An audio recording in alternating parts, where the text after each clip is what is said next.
2025년 전세 대출이 사실상 불가능해진다고 합니다. 여러분, 만약 오늘 당장 전세 대출이 거절된다면 어디서 살 계획이신가요? 이번 DSR 규제 강화는 단순한 금융 정책이 아닙니다.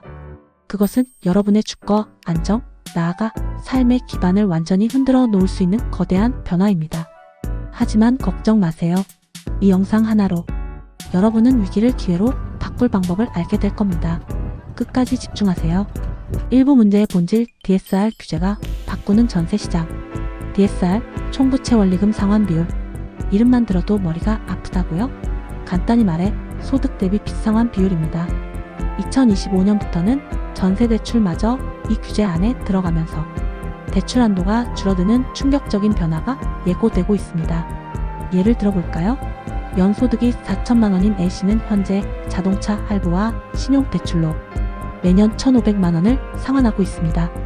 이때 DSR은 이미 37.5%. 그런데 여기 전세대출까지 더하면 추가 대출은 불가능해질 수 있습니다.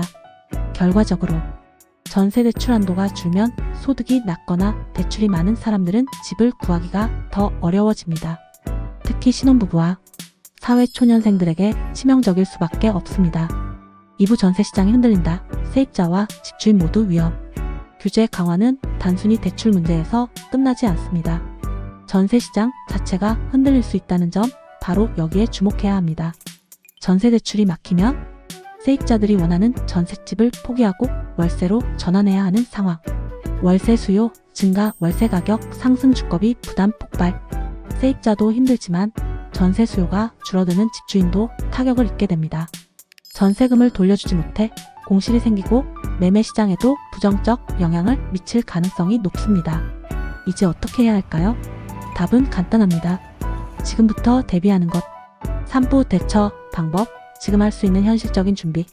그렇다면 여러분은 이 위기에 어떻게 대응해야 할까요? 단순히 두려워하기만 할 시간이 없습니다. 지금부터 계획적으로 준비해야 합니다.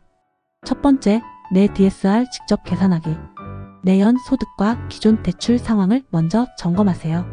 전세 계약 전에 금융기관과 상담을 통해 대출 한도를 정확히 파악하는 것이 첫 번째 단계입니다. 두 번째, 현실적으로 매물 선택하기.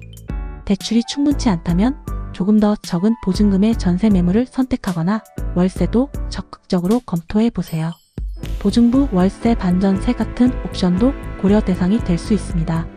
세 번째, 대출 외 자금 활용. 부모님이나 친척들에게 도움을 요청해 초기 보증금을 충당하는 것도 하나의 방법입니다.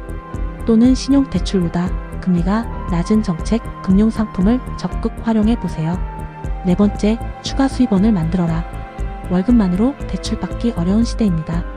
부업, 투자, 재테크를 통해 추가 소득을 만들어야 합니다. 작은 돈이라도 모으면 대출 없이도 전세를 구할 수 있는 기회가 생깁니다. 결론 선택이 아니라 필수, 준비해야 산다. 2025년의 변화는 선택이 아니라 생존의 문제입니다. 준비하지 않으면 원하는 집을 얻기는커녕 주거, 불안정의 소용돌이에 빠질 수도 있습니다. 하지만 좋은 소식은 지금부터라도 준비하면 충분히 이 위기를 넘길 수 있다는 겁니다. 지금 바로 여러분이 해야 할 일. 첫째, 구독과 좋아요를 눌러주세요. 둘째, 이 영상을 공유해서 더 많은 사람들이 대비할 수 있도록 도와주세요. 셋째, 댓글로 여러분의 상황을 공유하고 해결책을 함께 찾아봐요. 이 채널은 단순한 정보 제공이 아닙니다. 여러분이 실제로 현명한 선택을 할 수 있도록 돕는 곳입니다. 앞으로도 확실한 정보를 받아보고 싶다면 지금 구독하세요.